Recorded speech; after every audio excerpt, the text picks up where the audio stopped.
President Marcos was a president for so long, and he was a soldier.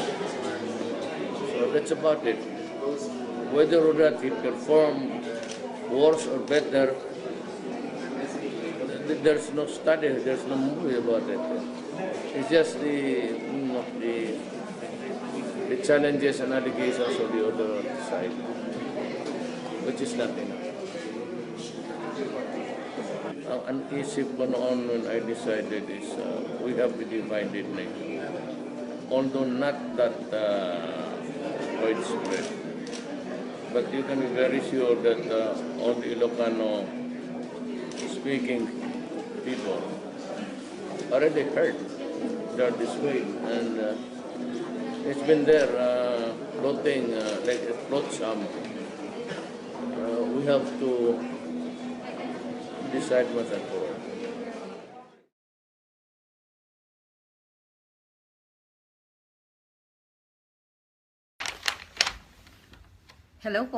Hello po Maharlikans, mabuhay po kayo lahat at tuwang-tuwa po ako dahil sinorpresa po tayong lahat at nailibing na po ang dating Pangulong Marcos na marami pong naikontribute sa ating lipunan.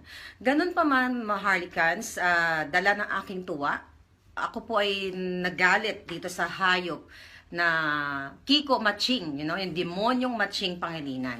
So, in-interview po siya sa CNN ni Pinky Webb, like after a few minutes na nailibing si dating Pangulong Marcos. Paparinig ko po sa inyo ang kanyang sinabi, then mag-react po tayo. Ito po ang sinabi niya sa interview niya na darating daw po yung araw, ipapahukay niya po ang dating Pangulong Marcos. Ito po. Magandang tanghali, Pinky, at sa mga nakikinig. Hindi naman maganda yung tanghali. Well, magandang tanghali, Pinky, at sa mga nakikinig. Hindi naman maganda yung tanghali kung tutuusin, pero sige, magandang tanghali. Yun na nga po, Senator, kayo po, you have been very vocal about this, kahit po sa inyong Twitter account, Senator, paano ho ngayon? Kasalukuyan pong nagaganap na ho ito, at syempre, yung mga opposed dito ay nanggagalaite, sinasabing nabastos ang hustisya, but what can happen from here on? Well, una-una, siyempre, dapat intindihin natin na yung website ko, binuluga tayong lahat. Talagang may halong deception, ika nga. Like a thief in the night, ika nga, as they would say, no? Precisely because palagay ko, kung sinunod nila yung proseso, may mga tututol at ang nangyari parusahan, ay nakakalungkot ito.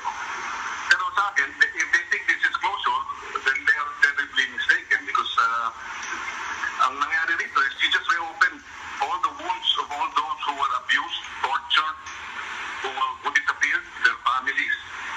Binuksan muli ang lahat ng mga sugat. Kaya hindi ito closure. Ito ay muling pagbubukas ng mga sugat. And if they think this will mean moving on, again, this is not going to happen. And so he may be buried today. Nakalibing siya dyan ngayon, pero we will tirelessly work so that we can undo this injustice on our country. How can you, in your words, undo this injustice in our country, sir? Because, balikan... Simply put, we will work through the processes. We will, alam mo, this is an injustice that is inflicted on all the victims of the dictatorship, tens of thousands of people, and they will not take this sitting down. But if it will take some time for us to undo this, we will continue to pursue it. We will continue to pursue it. But eventually, nakalibing siya dyan ngayon, pero sa darating ng mga panahon, dapat tanggalin siya dyan. Yun ho ang sinasabi niyo para malinaw, Senador. Kung nandyan man siya at nailibing na, in the future, posibleng, yun ho ba sinasabi niyo, matanggal siya dyan sa libingan ng mga Dapat, bayani? in the future, tanggalin ka dyan. Hindi pa pwedeng ang isang diktadura na nang-abuso ng taong bayan at nagnakaw ay nakalibing sa libingan ng mga bayan. Tatapatin ko kayo, Senator. Darating ang araw, tatanggalin siya dyan. You know, Senator, gusto ko sana, I wanted to bring forward, yun nangyari po sa Senado, meron pong resolution si Senator Risa Ontiveros na, pero doon ho natalo kayo eh. Hindi mo ba? Tama po yun. Para tulad ng Supreme Court, 9-5 ang boto para payagan na maaari siyang ilibing. Kahit na sabihin hindi pa pwede. So tama yun. Yan ang naging pasya, yan ang naging desisyon. Kinikilala natin yan, pero hindi tayo sumatangayon.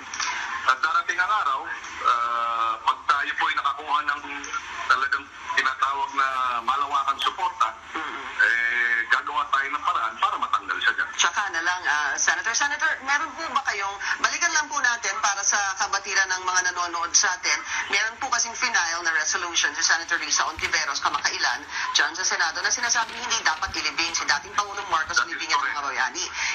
Ang boto po, Senator, kayo na unang sabi dito sa resolution. Well, tama. 8 in favor, 6 against, and 6 abstain. Okay. That one, may mga debating na internally sa mga Senate old-timers. Dapat yung 8 na bumoto pabor, majority of the votes cast. Kasi abstain yung 6. Still, it's the sense of the Senate. Ultimately, if he is still buried, and I understand, tapos na yung seremonya, at least, palabas ng 8 yung kanilang posisyon at palagay ko, it may be a victory, but I think this will be a short-lived victory. Because in the long run, the victims, their families, will not take this sitting down. So if we will have to protest, it may not happen overnight na maililipat siya sa ibang libingan, but that doesn't stop us from pursuing it, and that will not prevent us from working towards realizing his removal from the libingan ng mga bayan. Thank you na po yun. So nakarinig niyo po kung gaano po kabuang, kung gaano kademonyo at makasarili po itong si Kiko Pangilinan. Kikong unggoy na yung pagmumukha mo, kung ano yung inunggoy ng mukha mo, yan ang unggoy ng puso at utak mo. Palibasa hindi ka tao, isa kang unggoy. Mabuti pa nga yung unggoy, may mabait na unggoy. Ba't ganun pa man po, unang-una mga kababayan, mga Maharlikans po, naaprubahan na po ng Supreme Court ito. Natalo na kayo sa boto, natalo kayo sa Senado, putang ina nyo, di ba? Makakapagmura talaga. Punyeta kayo, mga hayop kayo. Ha? Sinong gusto nyo kayo yung batas? Kung ipapahukay mo, ako mismo ang sasampal sa yung gago ka. Senador kang walang utak. Ba't ganun pa man, mga Maharlikans, itong hayop na to, na unggoy na ito, ang kapal-kapal ng mukha nito magsalita na akala mo malinis. Bakit po? Siya po ay nakatanggap ng 15 million pesos po para i-impeach si Corona, okay? Si Chief Justice Corona nung panahon ni Noynoy Abnoy. Tumanggap po ng 15 million. Kasama po siya sa 20 senators na nakatanggap noon. At ano pa ang kahayupan nito? Base po sa COA, ni-research ko po ito ngayon para ma-share ko sa inyo. Between 2007 and 2009, ay nagkaroon po siya ng kapalpakan sa kanyang PDAF, which is 7.3 million po na barangay equipment daw ang kanyang nilagay doon sa kanyang report, pero wala pong resibo, walang, kumbaga bogus po. Another thing, 1.63 laptop, MacBook na binili nila para sa certain barangay pero wala pong naganap.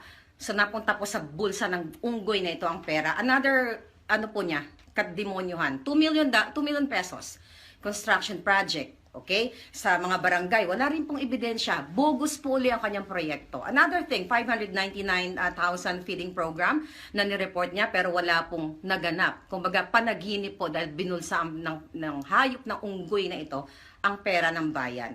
So, yun po, nakakagigil at nakakasarap suntukin tong hayop na to. But ganun pa man, mga Harlicans, isinyer ko lang sa inyo kung gaano ka-demonyo ang mga pultong dilaw. Okay? Imagine mo, ipapahukay, inaaprobahan na ng batas, natalo sila sa Senado. So dito po maliwanag na ang mga demonyong kultong dilaw gusto po maghari at manloko sa ating mga Pilipino. At nagpapasalamat po ako at ginawa ng mga Marcos na sinorpresa tayo at hindi na po sila nakapagbayad ng rallyista. Sa totoo lang po, I have to share it with you. Ako din po, nagsekreto ko. Noong September 18 po, nasa Pilipinas ako na I thought malilibing po si President Marcos.